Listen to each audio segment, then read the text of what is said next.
ఎవలేగానికి ఎవరన్నా పోయి చెప్పాలి.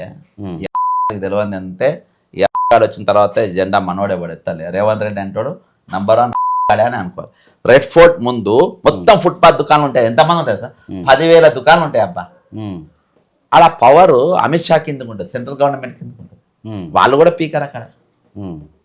సరోజిని మార్కెట్, పాలికా బజార్, జన్పత్ అంటే వివిఐపీస్ ఉండే ఏరియా అది. ఓకే, అదే అంట. ఆడ ఎవడు తీయాడు? నీకు బెంగళూరులో అంత పెద్ద సిటీ, అక్కడ ఎవడు తీయాడు? Brother, he's the only bugger ఈరోజు. ఎందుకంటే ఒక పేదల బతుకు గుంజుకునేటోడు అంటే నాకు కలుపు రగిత 50 మొండ మార్కెట్ అనేది 100 సంవత్సరాల మార్కెట్ అబ్బా. ఒక్కొక్క మార్కెట్ చరిత్ర 50 సంవత్సరాలు. బీరంగూడ అంటే మొన్న వచ్చింది కానీ తక్కిన మొత్తం 100 సంవత్సరాల చరిత్ర ఉన్న మార్కెట్. అక్కడ ఎవరిని కదిలించినా 100 సంవత్సరాలనే అంటున్నా. కోటిలో చూడు, కోటిలో నేను పోయిన వాళ్ళని తీసుకొని పోయినా. ఆ ఫుట్పాత్లో వాడు సెట్ బ్యాక్ అయ్యి వాడు నడిచేటోడు ఉంటేనే అబ్బా వాళ్ళ దుకాణం అమ్ముడు పోయేది. నడిచే జాగా వదిలి మూలకి కింద టేబుల్ మీద పెడతా మొత్తం కులబిచ్చేది దరిద్రుడు. అదే అంట. ఇప్పుడు ఈయన బ్రదర్, ఈయన అన్న ఇల్లు హైడ్రాల గూలది, ఈయన గూలది. స్టే తెచ్చుకున్నాడు కదా. అవును, ఏమని తెచ్చుకున్నా అనుకున్నావు?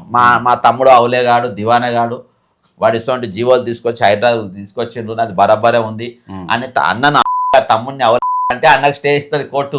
మా అన్న మంచి కార్యక్రమం తీసుకుంటూ బృహత్తరమైన కార్యం తీసుకుంటూ ఆయన హైదరాబాద్ గొలగొట్టదని తీయది. అంటే అన్నగాడిని కోర్టుల తమ్ముడు గారిని అన్నగాడు ఏం చేసినంటే అవి అవలాగాడు అని చెప్పి నిరూపించి స్టే తెచ్చుకొని ఇల్లు గొలగొట్టుకుంటూ ఆపుకున్నాడు.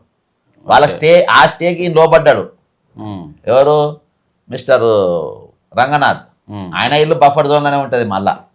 కాబట్టి అవన్నీ రీసెంట్గా రంగనాథ్ గారు కూడా ఒక శాటిలైట్ ఛానల్లో కూడా ఇదే క్వశ్చన్, మీ ఇల్లు కూడా బఫర్ జోన్లో ఉందంటే నేను అన్నీ మీకు చూపించామంటే డాక్యుమెంట్ చూపిస్తే ఇప్పుడు కట్టింది కాదు, ఇది కొన్ని 100 ఏళ్ల క్రితమే కట్టిన ఇల్లు అని చెప్పేసి కూడా రంగనాథ్ గారు ఆ ఇల్లు బఫర్ జోన్ ఉంది నిరూపించింది నేనే.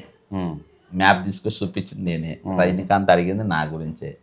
కాకపోతే ఆయన పేరు తీసుకుని ఇష్టం లేదు. ఈయన పేరు అదే TV9 వాళ్ళే వచ్చి ఆ సైట్ కూడా నేను షూట్ చేయించిన, అందులో ఉన్నది. అయితే ఈయన 101% ఇది డాక్యుమెంట్ చూపించాలి కదా. ఇవాళ కానీ పేపర్ ఎందుకు చూపెడతలేడు? అది యూసుఫ్ కూడా పెద్ద చెరువు అంటాడు ఆయన ఇల్లుది. అదని కాదు, మధురా నగర్ అంతా కూడా పెద్ద చెరువే. కాబట్టి ఇవాళ రూల్స్ అనేది జనం కోసము ఇవన్నీ తీసుకొచ్చేది సెటిల్మెంట్ల కోసము, దందాలు చేసుకోనికి, డబ్బు సంపాదించడానికి తప్ప దానికి మించి ఏం లేదు బ్రదర్. ఇప్పుడు గతంలో ప్రియాంక రెడ్డిని కొంతమంది లారీ డ్రైవర్లు వాళ్ళు కలిసి ఇట్లా సమ్ ఇష్యూ చేసినప్పుడు ఇమీడియట్లీ దిశ కేసులో ఇమీడియట్లీ అంటే ఒక ప్రియాంక రెడ్డి అని చెప్పేసి దృష్టిలో పెట్టుకొని ఎన్కౌంటర్ చేయించారు అని చెప్పేసి దాని వర్సెస్ రీసెంట్గా నాగర్ కర్నూల్లో కూడా ఒక గుళ్ళోకి రానియకుండా మీరు కింది స్థాయి వాళ్ళు మీరు గుళ్ళోకి రావద్దని చెప్పేసి ఒక 2 నెలల పాపను కూడా తొక్కి చంపిన వైనం ఒకటి చూసినాం అన్న. అంటే దీనికి సంబంధించి ఇప్పటివరకు కేసు బయటకు రావట్లేదు, ఎవరిని కూడా ఎన్కౌంటర్ చేసినట్టు కానీ వాళ్ళ మీద చర్యలు తీసుకున్నట్టు కూడా బయటకు రాలేదు. దీనికి కంపేర్ చేసి చూస్తే అంటే దీన్ని ఎట్లా చెప్తారన్న మీరు? బ్రదర్, ఒక ఉద్యమం తీసుకొని ఏదున్నా బ్రదర్ ప్రతి దానిపైన చట్టం అనేది జరగాలి. దిశ దానిలో ఇప్పుడు నిర్భయ కేసు ఉంది. నిర్భయ కేసు 13 ఏళ్ళు నడిచింది. అవును, 13 ఏళ్ళు అందులో పాల్గొన్న ముదాయిలు కోర్టు ద్వారా నిరూపితమై ఊరి తీసి అప్పుడు కాంగ్రెస్ పార్టీ ఎన్కౌంటర్ చేయలేదా? ఆ 5గురిని తీసుకపోయి ఎన్కౌంటర్ చేయలేదా? కానీ వాళ్ళు అప్పుడు ఎన్కౌంటర్ చేస్తే పబ్లిక్ సైలెంట్ అయ్యేటోళ్ళు కావచ్చు, ఆప్ వచ్చేది కాదు, సెంట్రల్లో బీజేపీ వచ్చేది కాదు. రాసుకోండి మీరు. ఓకే, కేంద్రంలో కాంగ్రెస్ వచ్చింది మళ్ళా. ఏది 5గురిని ఎన్కౌంటర్ చేస్తే. కానీ వీళ్ళే నేరం చేసింది అనేది జనానికి తెలవాల్సిన ఇంపార్టెంట్ ఉన్నది. ఓకే, అందుకనే వాళ్ళు అన్నేళ్ళు కేసు నడిచినా కానీ న్యాయస్థానం లోబడి చేసిండ్రు. మీరు జనం మెచ్చుకోవాలని చెప్పి వాడు నేరస్తుడో కాదో తెలియదు. ఇప్పటికి కోర్టులో నడుస్తున్నాయి కదా, ఫేక్ కౌంటర్లని తీసుకపోయి చంపిందని. ఇప్పటికీ ఆ పోలీస్ ఆఫీసర్లు మెడ మీద కత్తి ఉన్నది. అది చేసినా కానీ ఎవరికో సంతోష పెట్టడానికి ఆయన చేసిన అతిపెద్ద తప్పు. ఎవరు? మిస్టర్ సజ్జనర్ గారు. ఈరోజు కేసీఆర్ చెప్పిస్తే చేసింది కానీ ఈరోజు దాని చట్టం ప్రకారం పనిచేసేది ఉంటే. ఈ అమ్మాయి విషయంలో ఇప్పుడు నేను ఇన్ని సబ్జెక్ట్ ఏమేమి మాట్లాడినా, అన్ఎంప్లాయీస్ మాట్లాడినా ఇయాటికి నేను కొట్లాడుతున్నా, రిటైర్డ్ ఎంప్లాయీస్ ఇయాటికి కొట్లాడుతున్నా, అవుట్ సోర్సింగ్ ఎంప్లాయీస్ మాట్లాడుతున్నా ఇయాటికి నేను కొట్లాడుతున్నా, నేను రిటైర్డ్ ఎంప్లాయీస్ మాట్లాడుతున్నా ఇయాలని కొట్లాడుతున్నా. అక్కడ పోయింది ఎవడబ్బా? ఆ చిన్న పాప పోయింది ఎవరు? తిరుమల మళ్ళీ పోయాడు. అవును. ఏ రారా అన్నాడు. మరి ఎందుకు మాట్లాడతలేవు ఇవాళ? అవును, ఆ రోజు పోయి వాళ్ళ న్యాయం పెట్టి పక్కన పెట్టబ్బా. ఇవాళ ఎమ్మెల్సీ అది అయినాక నువ్వు పోయి క్రికెట్ ఆడినావు, అది పోయినాక నువ్వు స్పోర్ట్స్ కిట్ తెచ్చుకున్నావు, రేవంత్ దగ్గర టీ షర్ట్ తెచ్చుకున్నావు, బూట్లు తెచ్చుకున్నావు, వాళ్ళతో ఆట పోటీలో పాల్గొన్నారు, స్పూన్లో నిమ్మకాయ పెట్టుకొని నడిచినావు. దాని గురించి ఎందుకు అడగలే? నేను రేవంత్ రెడ్డి తప్పనైందా, ఇలా తిరుమల మళ్ళీ తప్పంట. నువ్వు ఆ ఉద్యమం ఎందుకు వదిలేస్తావు? వాళ్ళకి న్యాయం జరిగేదాకా నువ్వు ఎందుకు నిలవాలి? అక్కడ పోయినోడు ఎవడెవడో పోయిండు, కొట్లాడుతున్నట్ట కదా అన్న, గ్రౌండ్ వర్క్ చేస్తున్నట్ట. ఇవన్నీ చెప్పాలి. రీసెంట్ గా సిద్ధార్థ మోడల్ స్కూల్ విషయంలో అది వదిలేయబ్బా అన్న, వన్డేనే టచ్చే, అర్థమైందా? షోయింగ్ కింద బ్రదర్ పాపది నేను అడగలే, నువ్వు అన్నావు, నేను అక్కడికి పోలే, తీర్మానం మళ్ళీ పోయిండు. అవును, ఆ పాపకు న్యాయం జరిగేదాకా తీర్మానం మళ్ళీ కొట్టాడాలి. ఏమైంది ఆ ఫైటు?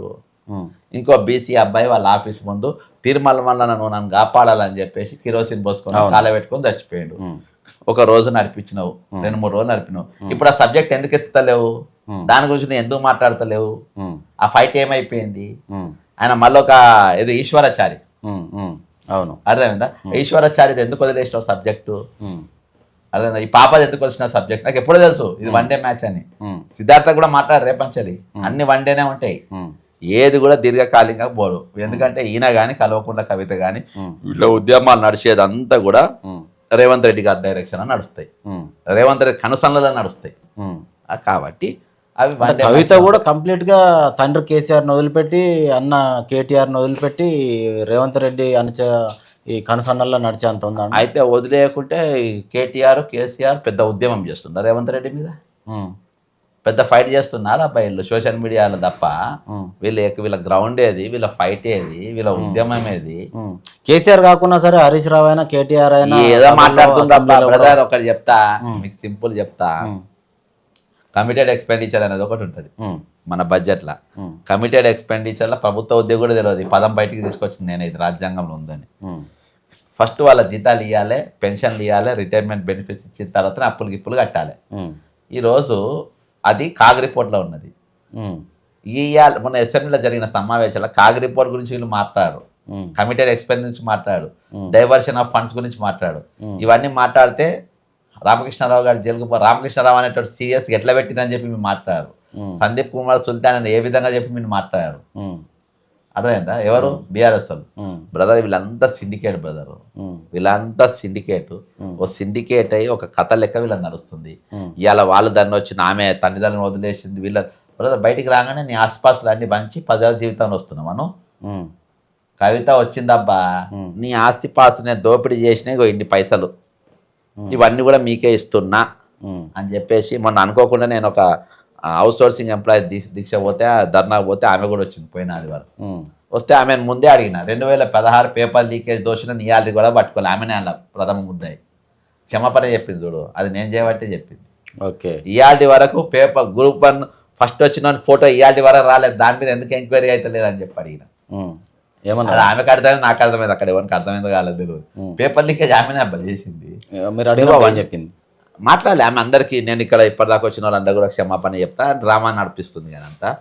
నేను ఇవాళ నీకు పరివర్తన అనేది ఉంటే అక్రమంగా సంపాదించిన నీ ఆస్తి అంతా పంచు, నువ్వు ముందు పంచినాక నువ్వు రా. ఇవాళకెళ్ళి నేను ఇదని నువ్వు 100,000 కోట్ల రూపాయలు వేసుకుంటావు మీ నాయన పవర్తో సంపాదించి, మా నాయనతో వచ్చిన పైసలు నాకు ఒక్కడు కూడా వద్దని అన్నాడు వాడే. నీ ఆస్తి వివరాలు నా దగ్గర ఉంది. వద్దనే బయటకు వచ్చి ఇప్పుడు ఏప్రిల్ 25వ తారీఖు, ఇవాళ 6/25వ తారీఖు అధికారికంగా ప్రకటిస్తా, ఉదయం 10 గంటలకు నేను ముహూర్తం పెట్టుకున్నా. నాకు సెంటిమెంట్ నేను 25కో 26కో చెప్తున్నా కదా, మా ఆస్తి వివరాలు మొత్తం గవర్నర్ తమిళసాయి గారికి కూడా ఇచ్చిన. నేను అవన్నీ కూడా చదువుతా. అవి వాళ్ళ నాయన ఇల్లు వద్దన్నావు కదా, పార్టీ వద్దన్నావు కదా, వాళ్ళ నాయన పేరుతోని నువ్వు అడ్డం పెట్టుకొని సంపాదించిన సంపాదన మొత్తం వివరాలు సర్వే నంబర్లతో సహా చెప్తా. నువ్వు అన్ని గవర్నమెంట్ పబ్లిక్ సరెండర్ చేయాలి. అలా గుడిసె లేపి 2 బెడ్రూమ్ ఇల్లు కలిపి ఎవరికి ఇస్తావో ఇయ్యి నువ్వు, నేను చిట్టా చదువుతా. ఆ రోజు నువ్వు సరెండర్ చేయాలి. అప్పుడు నిన్ను జనాన్ని నమ్ముతారు. నాయన పేరు చెప్పుకొని సంపాదించిన పైసలు కావాలి, అన్ని కావాలి. కానీ ఈరోజు ఎవరు నమ్ముతారు ఈ డ్రామా?